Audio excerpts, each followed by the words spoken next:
Nice to meet you. Okay, so namaste.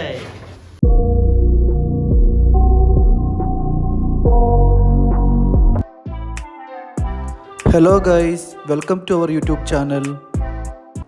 AK-47 ഉപയോഗിച്ച് വെടിയുതിർത്ത ശേഷം പിന്നെ ഞങ്ങൾ പോയത് യുദ്ധകാലത്ത് വിയറ്റ്നാമിലെ ജനങ്ങൾ താമസിച്ചിരുന്ന ഒരു ലോക്കൽ വീട് കാണാൻ വേണ്ടിയാണ്. യുദ്ധകാലത്തേക്കുള്ള ഭക്ഷണങ്ങൾ പാചകം ചെയ്തിരുന്നത് ഈ വീടിൻ്റെ അടുക്കളയിൽ വച്ചായിരുന്നു. അന്നുണ്ടാക്കിയ ഭക്ഷണങ്ങൾക്കും ചില പ്രത്യേകതയുണ്ട്. അത്തരമൊരു ഭക്ഷണമാണ് ഇനി നമ്മൾ കാണാൻ പോകുന്നത്. റൈസ് പേപ്പർ എന്നാണ് ഈ ഭക്ഷണം അറിയപ്പെടുന്നത്. ഇവിടെ ലോക്കലായി വികസിപ്പിച്ചെടുത്ത മെഷീൻസ് ഉപയോഗിച്ച് അരി പൊടിച്ച ശേഷം വേറൊരു മെഷീൻ ഉപയോഗിച്ച് അരി ദ്രാവക രൂപത്തിലുള്ള ബാറ്ററാക്കിയ ശേഷം തീയിൽ കനം കുറച്ച് ചുട്ടെടുക്കുന്നതാണ് ഈ ഭക്ഷണം. റൈസ് ഷീറ്റുകൾ ഉണ്ടാക്കി വച്ചാൽ ഏകദേശം 3 മാസത്തോളം അവ കേടുകൂടാതെ ഇരിക്കും.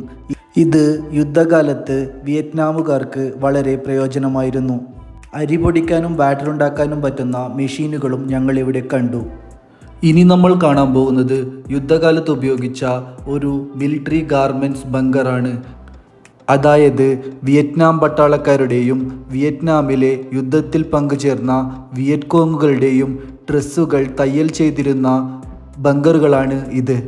അന്നുപയോഗിച്ച തയ്യൽ മെഷീനുകളൊക്കെ ഇന്നും പ്രവർത്തന സജ്ജമായി ഇവിടെ സൂക്ഷിച്ചിരിക്കുന്നു. വിയറ്റ്നാം പട്ടാളക്കാരുടെ യൂണിഫോമുകളും വിയറ്റ്കോങ്ങുകൾ ഉപയോഗിച്ചിരുന്ന കറുത്ത ഡ്രസ്സുകളും ഇവിടെ തയ്ക്കുന്നത് നമുക്ക് കാണാവുന്നതാണ്. അതുകൂടാതെ ബങ്കറിൻ്റെ പ്രൊട്ടക്ഷന് വേണ്ടി ഇവിടെ ഒരു തോക്കും വച്ചിരിക്കുന്നു. ടൂറിസ്റ്റുകൾക്ക് ഈ ഡ്രസ്സുകൾ വാങ്ങാനുള്ള സൗകര്യങ്ങളും ഇവിടെ ഒരുക്കിയിരിക്കുന്നു. ഈ ഡ്രസ്സുകളൊക്കെ തയ്ച്ചിരിക്കുന്നത് ഇവിടെയുള്ള ഈ മെഷീനിൽ തന്നെയാണ്. മിലിറ്ററി യൂണിഫോമുകളൊക്കെ കണ്ട ശേഷം ഞങ്ങൾ അടുത്ത സ്ഥലത്തേക്ക് നടന്നു. ഇനി കാണാൻ പോകുന്നത് യുദ്ധകാലത്ത് വിയറ്റ്കോങ്ങുകൾക്ക് വേണ്ട ചെരുപ്പുകൾ നിർമ്മിക്കുന്ന ബങ്കറാണ്. ഈ ബങ്കറിൽ വച്ചാണ് അവർ ആ കാലത്ത് ചെരുപ്പുകൾ ഉണ്ടാക്കിയിരുന്നത്. ഇവിടെ നമുക്ക് ചെരുപ്പുകളുടെ പ്രത്യേകതകൾ വിവരിച്ചു തന്നു. ചെരുപ്പുകൾ ഉണ്ടാക്കുന്നത് റബ്ബർ മെറ്റീരിയൽ കൊണ്ടാണ്.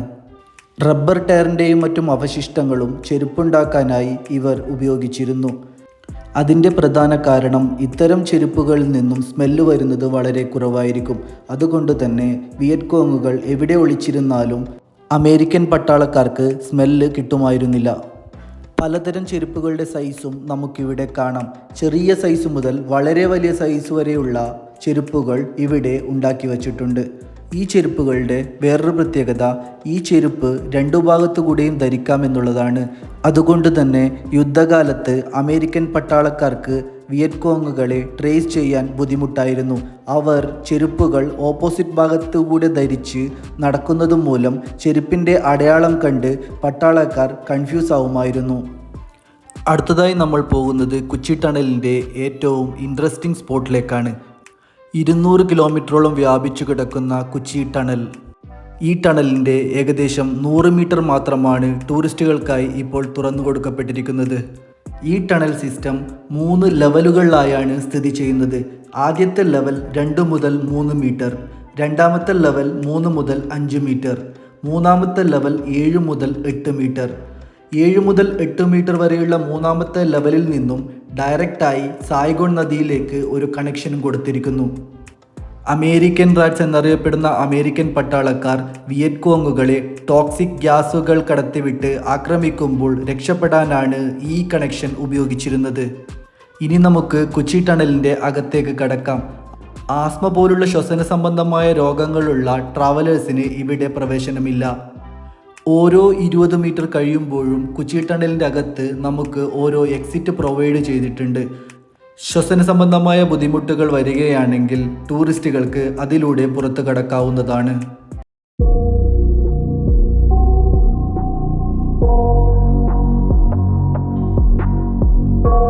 ഇവിടെ 1 മീറ്റർ ഇറങ്ങി വേണം നമ്മൾ അടുത്ത യാത്ര ആരംഭിക്കാൻ. ഇനി അകത്തേക്ക് കൂടുതലും ഇരുട്ടാണ്. ചില സ്ഥലങ്ങളിൽ മാത്രമാണ് അവർ ലൈറ്റുകൾ പ്രൊവൈഡ് ചെയ്തിട്ടുള്ളത്.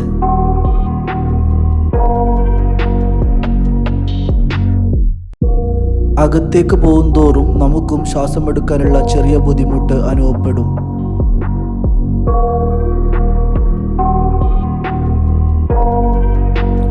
അടുത്തത് 2 മുതൽ 3 മീറ്റർ വരെയുള്ള ആഴത്തിലേക്കുള്ള ഇറക്കമാണ്. ഈ ഇറക്കം ഇറങ്ങിയാൽ മാത്രമേ നമുക്ക് അകത്തേക്ക് കടക്കാനാവൂ.